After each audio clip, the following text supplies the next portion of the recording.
What's up, YouTube? I took the Arrma Outcast out today for some bashing. Today was a real true test for the Blue Bird, the H50c. If I can get over to zoom in. See if I can get it to zoom for you guys. Yeah, well, here we go. It's stripped the first day I used it. I mean, I've used it like a couple times in the snow, but it's stripped. So it's an expensive servo to be stripped out on the first real try.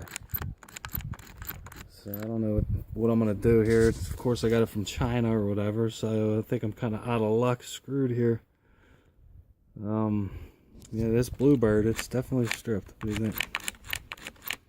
It's not like I got the servo saver too tight either, because I had a Savox 1210 in here before with no problems. I don't understand why this one strips the first time I take it out.